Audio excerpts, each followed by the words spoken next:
Good morning. We are finishing the book of Isaiah today, and we are going to finish today, I promise. I'm going to pick up at chapter 40. Chapter 40 feels like a hinge in the book, and this is where some people think that we have a new writer, because this part of Isaiah is largely addressing people who are in exile, bringing them comfort, whereas the earlier part is addressing a people who are leading up to exile and bringing them warning. So whether or not it's a different writer or the same one looking forward into the future, I don't really mind or care about. What I'm interested in is the message that is being given here. Now, you may remember in Isaiah 6, Isaiah had a commissioning. He had that great vision of God, and he had the altar, the coal from his temple, the coal from the altar, which was brought to his lips to purify him in order to bring the message. We get a very brief, fresh commissioning here in chapter 40, verse 1, where God, let me just read you these verses. Comfort, comfort my people, says your God. Speak tenderly to Jerusalem and proclaim to her that her hard service has been completed, that her sin has been paid for, that she has received from the Lord's hand double for all her sins. I'm going to come back to that in a moment. A voice of one calling, in the desert prepare the way for the Lord. Make straight in the wilderness a highway for our God.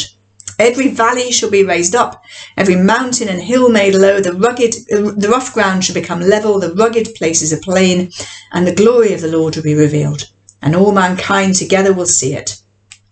For the mouth of the Lord has spoken. A voice says, cry out. And I said, what shall I cry? This is very like that original commissioning where who will go for me and I will go, and then the word comes. This is what you are to say, Isaiah. A voice says, cry out. And I said, what shall I cry? All men are like grass, and all their glory is like the flowers of the field. The grass withers and the flowers fall because the breath of the Lord blows on them. Surely the people are grass. The grass withers and the flowers fall, but the word of our God stands forever. I'll just go a little bit on further. You who bring good tidings to Zion. This language of the bringer of good tidings. This is the language in the Greek translation of the Hebrew Bible. This is the word euangelion. Euangelion means gospel. So when we speak about gospel, we mean good news. And it begins here, really. This idea of God is coming. Verse 10, God is coming with power, and he is going to rule, and he is going to tend his flock like a shepherd and gather the lambs in his arms. You want to read this. It is so rich. Oh, goodness me, it's so wonderful. I could just keep going about this. But Isaiah receives this fresh commissioning, and whereas the previous one was a message to expose the hardness of the people's hearts, this one is to bring the word of comfort. The voice in the desert, of course, is picked up in the New Testament to speak of John the Baptist. This language of good news, the good news of God coming to comfort his people. You can see why the gospel writers, why the New Testament picks this up and says, oh, here's the perfect expression of this good news. Here's the fulfillment of everything that Isaiah was straining towards. Let me just explain this word double in verse 2, because sometimes people misunderstand this. Tell Jerusalem her hard service has been completed. This is about exile, okay? Her sin has been paid for. She has received from the Lord's hand double for all her sins. And we sometimes read that and think, oh gosh, God paid her over twice as much punishment as she deserved. And I agree, that's how it can sound, but that's not what it means. And it kind of refers back to the idea of an eye for an eye, back in the law, which we meet in Exodus and Leviticus and in Deuteronomy, I think. Eye for an eye is the principle of matched punishment, of punishment matches offence. And here, this language of double for all her sins is probably better translated something like the double for all her sins.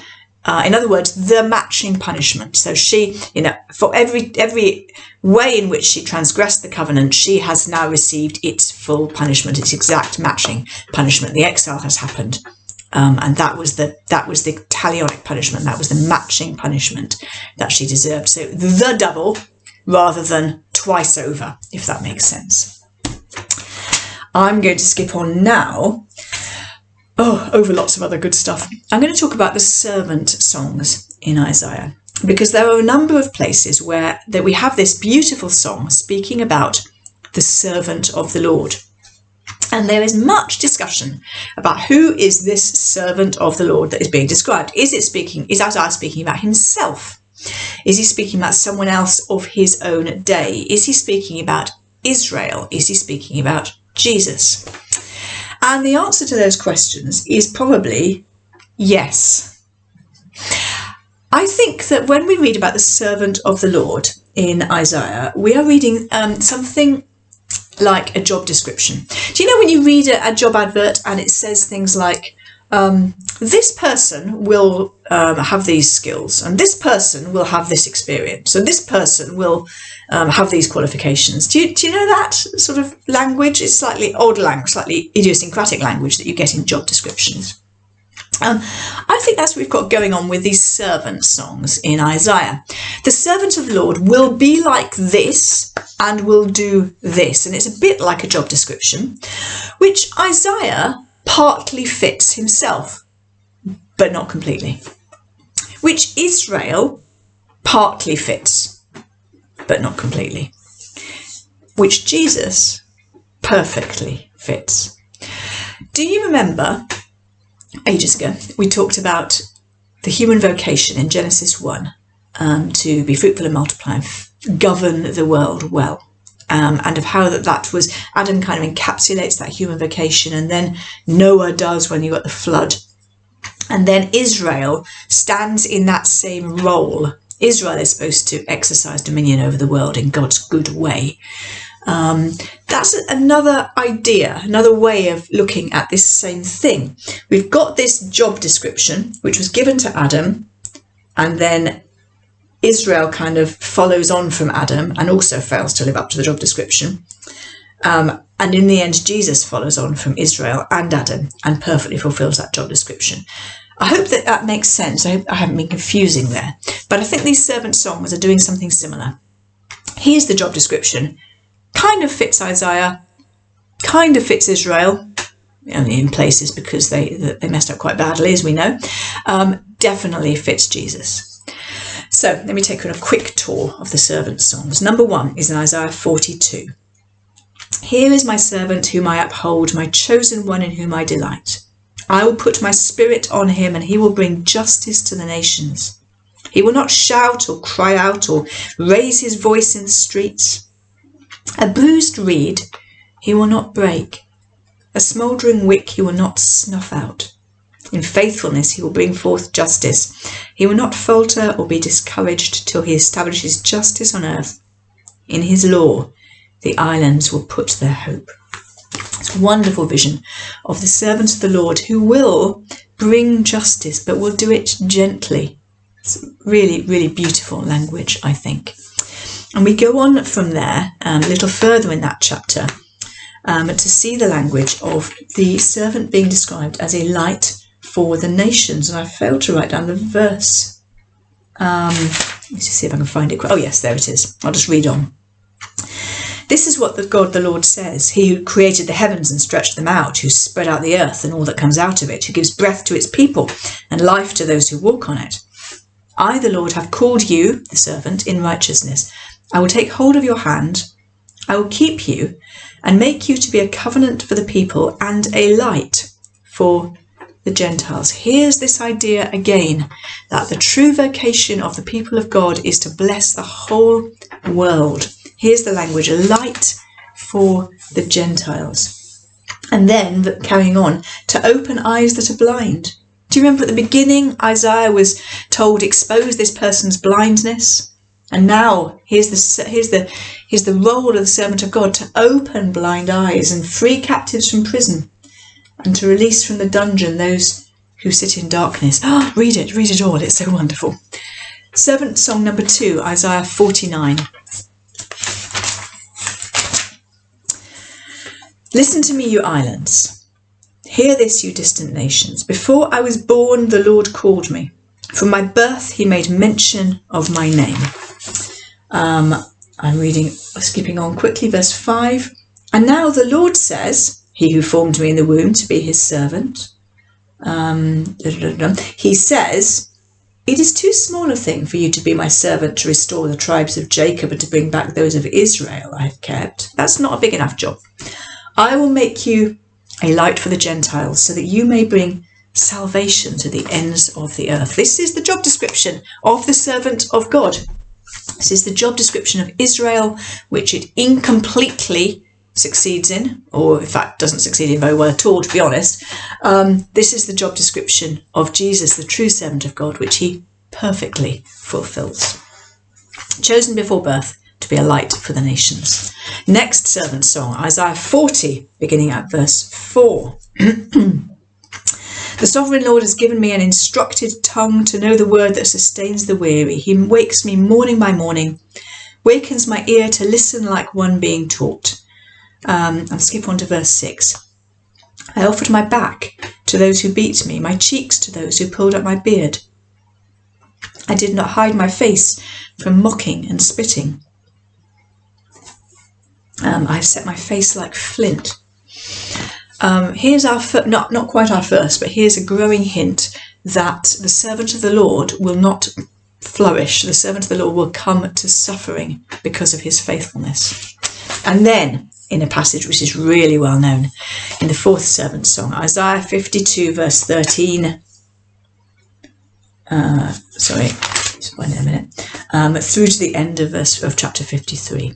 The suffering servant, this description of the true servant of God, which is so closely matched to Jesus himself. Which bit shall I read you? He was despised and rejected by men, a man of sorrows and familiar with suffering. He took up our infirmities and carried our sorrows. He was pierced for our transgressions, crushed for our iniquities. The punishment that brought us peace was upon him. We all like sheep have gone astray. The Lord has laid on him the iniquity of us all, and so on. If you haven't read the servant songs, all of them actually, then that might be something you might like to do today. They are truly wonderful. One or two other highlights in this last portion of Isaiah. There is this strong theme within 2 or 3 chapters. I am God and there is no other. Earlier on in the Old Testament, in the Hebrew Bible, we've had the language of only one God should be worshipped. But the language of I am the only one is less evident. And even here, actually, it is still really saying I'm the only one worthy worship. But there is this growing sense of I'm the God of the whole earth, rather than earlier on, where it feels like the people didn't quite get that God was the God of the whole earth. They felt he was their territorial God. So let me just show you this in chapters 44 to 46 very briefly.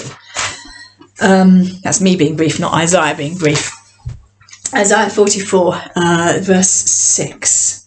This is what the Lord says, Israel's King and Redeemer, the Lord Almighty. I am the first and I am the last. That sounds a bit like Revelation. I'm the Alpha and the Omega, but we'll get there in a few weeks' time. I am the first and I am the last. Apart from me, there is no God. Verse 8. You are my witnesses. Is there any God besides me? No, there is no other rock. I know not one. Then it talks at some length at the uselessness, the futility of making an idol. You carve it, you make it you hammer it out with a metal worker, you carve it out of wood, and then you nail it down so it can't fall over and you worship it. What's that about, says Isaiah. And then just at the end of 44, so this whole theme is about God being God of the whole earth, okay? At the end of 44, the Lord, who says, verse 28, who says of Cyrus, that's the king of Persia, the one who says to the people, you can go back home and rebuild the temple, who says of Cyrus, he is my shepherd and will accomplish all that I please. He will say of Jerusalem, let it be rebuilt, and of the temple, let its foundations be laid. And then this Cyrus bit goes on into chapter 45. The chapter breaks aren't always very helpful. They're not original to the text. They're not inspired in the way that the text, that I believe the text is inspired. The chapter breaks were done, I should have researched this before I started speaking. I think it was in the Middle Ages, but I'm not absolutely positive about that. But anyway, they were done quite late, and I think later than that even maybe, and are not always done very helpfully. So do read beyond chapter breaks as a general point. Right, in chapter 45, this language of I am God and there is no other, I've got it 1, 2, 3, I've got 6 times in 45. This may not be an exhaustive list. Verse 5, I am God and there is no other. Apart from me there is no God. I will strengthen you. Verse 6, so that from the rising of the sun to the place of its setting, men may know that there is none besides me. I am the Lord, and there is no other. Verse 14. This is what the Lord says.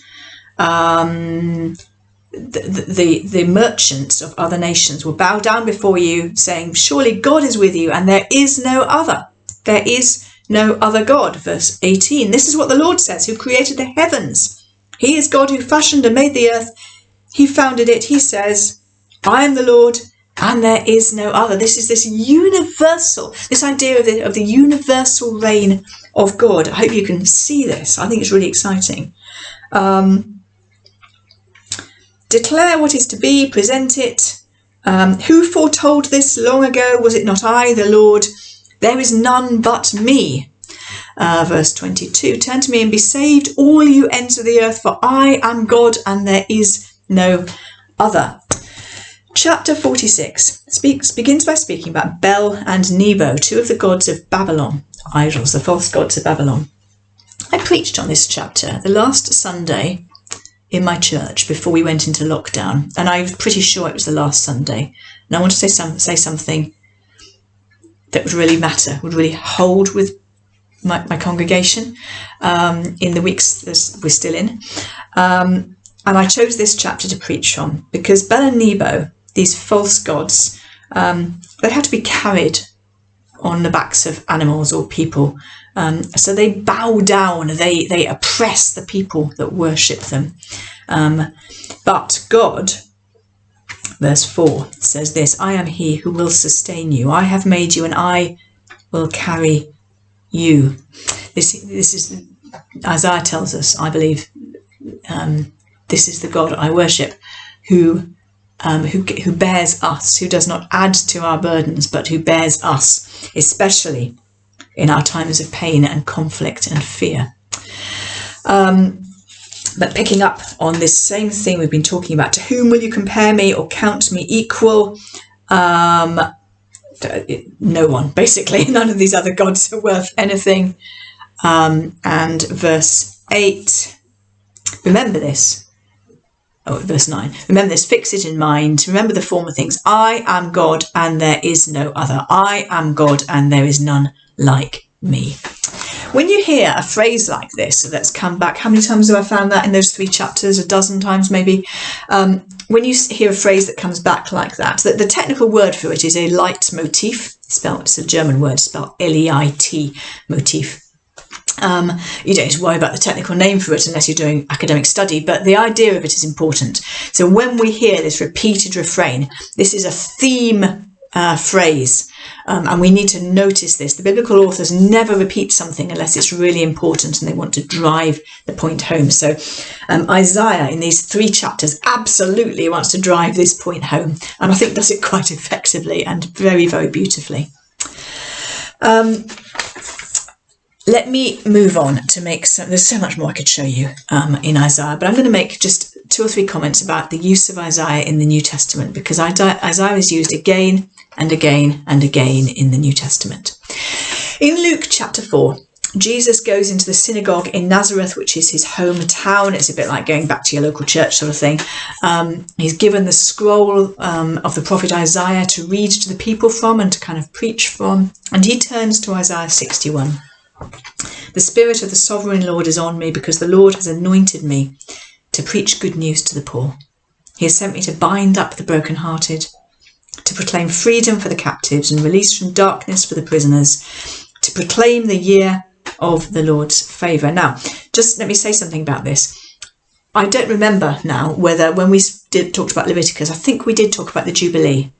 The Jubilee year, the year of the Lord's favour, the year when debts are cancelled. Do you remember that? The year when your inherited land comes back to you if you've had to sell it.